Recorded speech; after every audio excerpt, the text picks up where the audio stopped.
Hey guys, and welcome back to the channel, or welcome if you're new here. Thank you for joining me. So today we're going to be talking about Married at First Sight episodes 3 and 4. So excited to bring you this. A lot of people like the first one that I didn't, but you can't please everyone, right? But I really enjoy this series, and last year I watched some commentary channels and really enjoyed it, so I thought I'd do my own this year. I've not watched any commentary channels this year on it though, because I'm obviously doing my own. So let's go in. I've just watched episode 4 about an hour ago, so I'm really behind. But hopefully, I was saying to my friends Lisa and Naomi yesterday, I was saying what I might do going forward, because there's 4 episodes a week, and that's, I kind of feel like I'm bitten off more than I can chew really. So what I'm going to do is watch Mondays and Tuesdays and film it Wednesday, film my reactions Wednesday to those 2 episodes.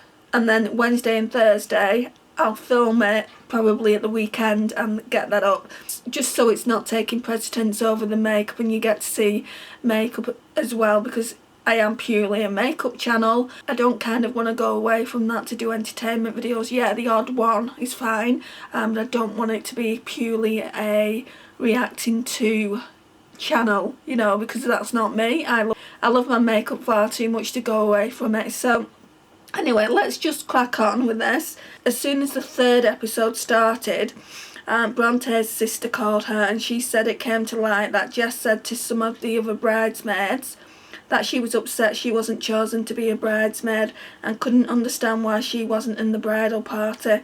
So it's looking at the moment like she wanted to stir things up because she didn't get her own way. It's like I said, when she was telling Jess what had gone on, what she had learnt about Harrison, she had a smile on her face. She looked like the Cheshire Cat. And it's like, you're out to cause trouble. I can't stand when girls are like that. You know, why be like that? So she didn't ask you to be a bridesmaid. Kind of get over it and just support your friend that's actually getting married. I still think she's kind of been planted in the show, to be honest. I do. She's that good of a friend of Bronte's, then she would have been asked to be a bridesmaid, wouldn't she? What are your thoughts on that?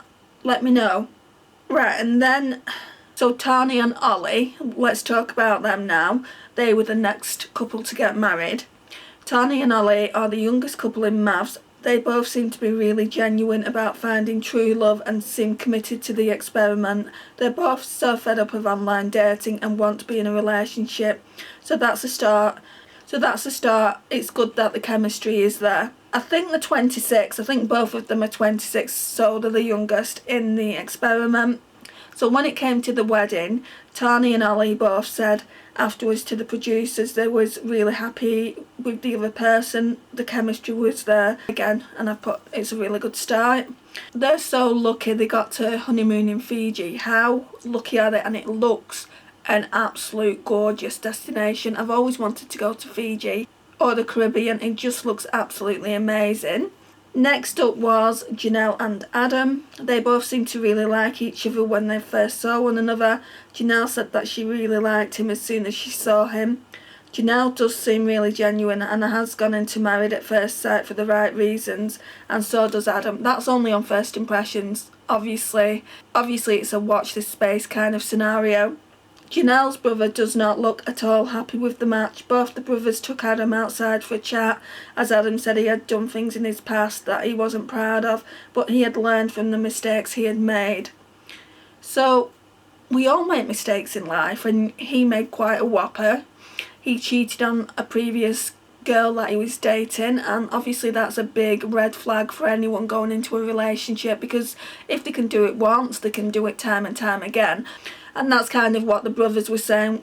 Well, if you've done it before, what makes you think that you're not going to do it again to my sister? So Josh, one of Janelle's brothers, asked what he was referring to, and he said he had cheated on his ex-girlfriend.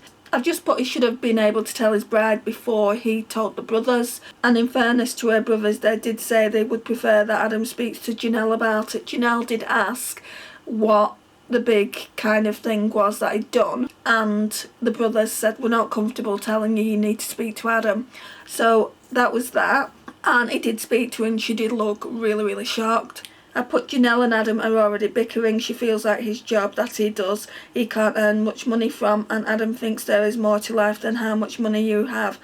Janelle keeps asking what he does for work and he's not happy, as he has told her several times, and she has concerns about how he's surviving. I mean, yeah, I can appreciate why she would be concerned about what he does for a living and how he makes his money. In previous relationships, she's had to pay for everything and she doesn't want to do that again. So I appreciate that. But if he's telling her that he's stable, then she should just take that on board. He's an entrepreneur, so, you know, he does different things. And yeah, he's telling her he's stable, so she should just leave it at that. This is what's getting him really, really angry. You know, he said, I'm telling her over and over and over, and she's just not listening. So the honeymoon, Janelle and Adam are honeymooning in Cairns. I've just put Adam feels judged by Janelle. To Adam, money isn't important, but with Janelle, she's very materialistic. I have a feeling that this couple aren't going to work out on first impressions, guys.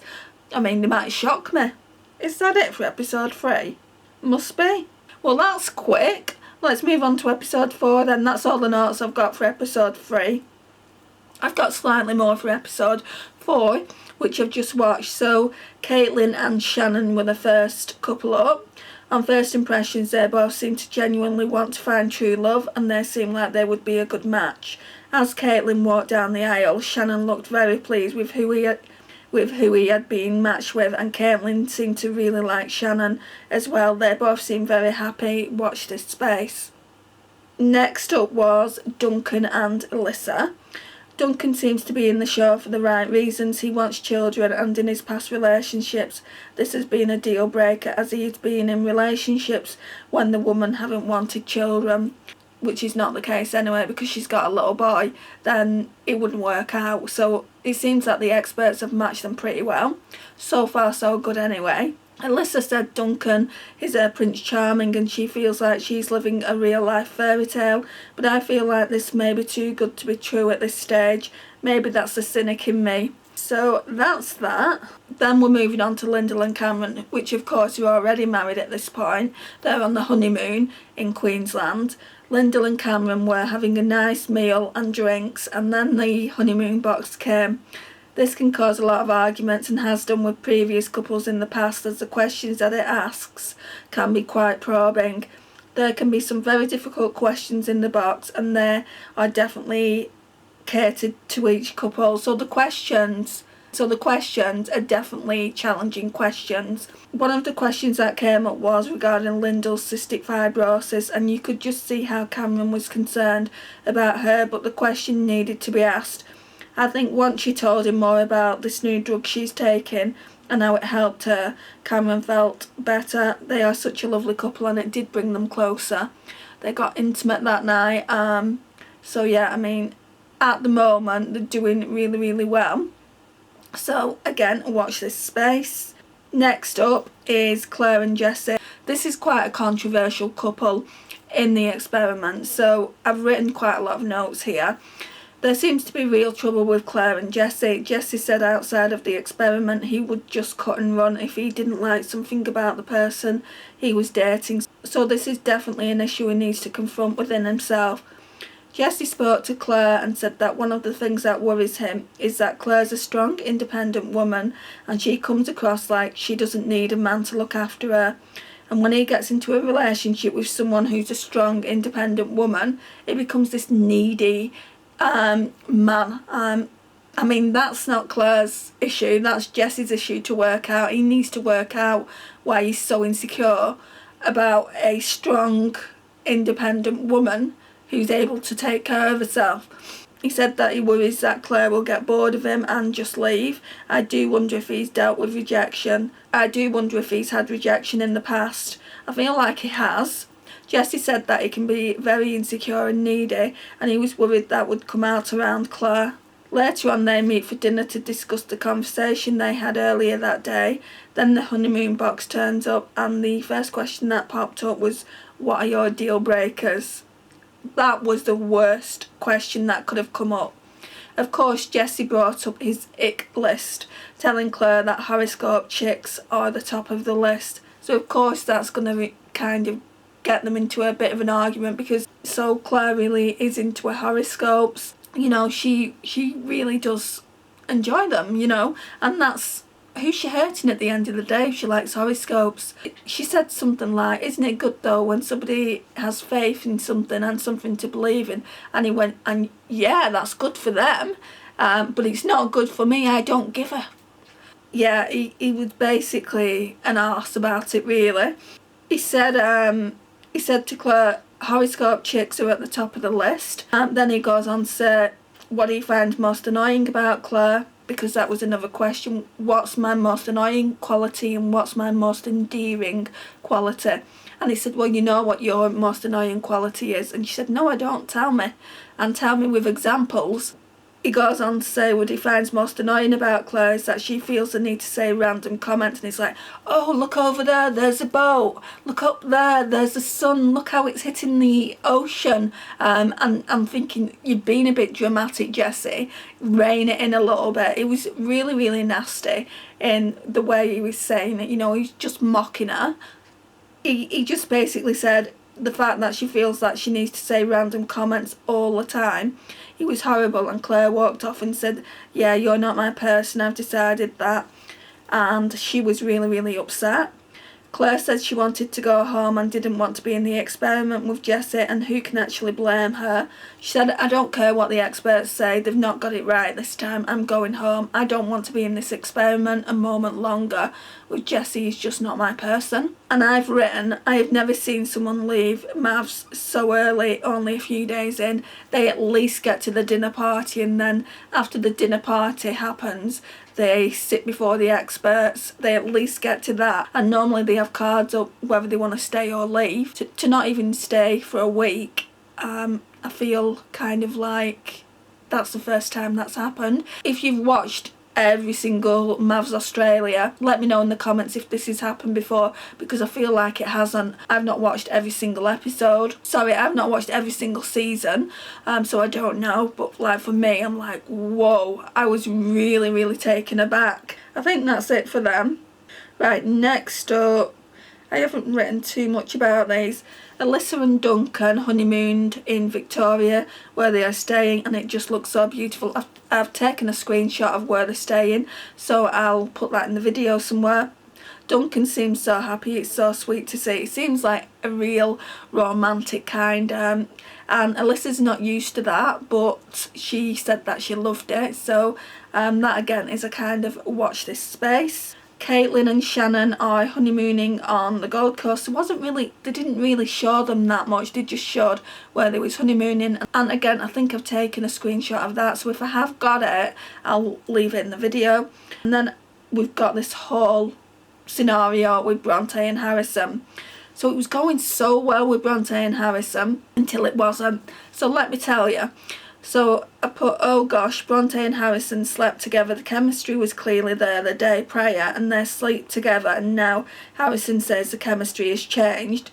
Brontë tried talking to him about it, and Harrison was like, I don't really want to talk about it anymore. I just want some time apart. And I'm like, dude, are you kidding me? I've actually written that down. Later that evening, Brontë and Harrison came together, and it was so awkward, it was unbearable to watch. There was no conversation at all, just focusing on eating the meal, and then the honeymoon box arrives. That's the worst thing that could have arrived at that time. So one of the questions were, did they feel sexual chemistry for one another, and Harrison, I found, was quite blunt, saying it's not there for him, and it's very important to him, and he doesn't want a relationship if it's not there. Then the real kicker, he said he needs time to find Brontë sexually attractive again, and she was like, what? She's like, I know he finds me sexually attractive. She said this to the producers. She said, I know he finds me sexually attractive. Yesterday he was saying how hot and sexy I was, and like today, since we slept together and it didn't go according to plan, according to what his high expectations were, he now doesn't find me sexually attractive. So she was really, really upset about that. And I've just put, come on Harrison, sort yourself out. You're lucky to be matched with Brontë. She's far too good for you. She's a gorgeous woman. She's, you know, she's really, really pretty, and she deserves so much better. They match them with other people that they're just not going to get along with. It's just for entertainment purposes. I mean, it's entertaining, but I kind of like cringe at it as well. I'm like, oh my gosh, I feel so bad for you. I put, gosh, he's such a jerk. He's like, you're getting emotional. What on earth did he expect saying that to her? She's hardly going to love it, is she? It's like Harrison had been saying how hot she is, and now he just doesn't find her attractive anymore. Then he was like, I kind of don't know where these hysterics are coming from. She wasn't being hysterical. She was showing emotion. There's quite the difference there, don't you think? And then I put, what? It's not hysterical to show emotion, it's called being human. This guy has zero empathy at all. So that's everything from the last 2 episodes. Looking forward to reporting more next week. Thank you so much for watching, guys. I really do appreciate it. Please like, share, comment and subscribe if you like these kind of videos, and I'll see you in my next one. Bye, guys.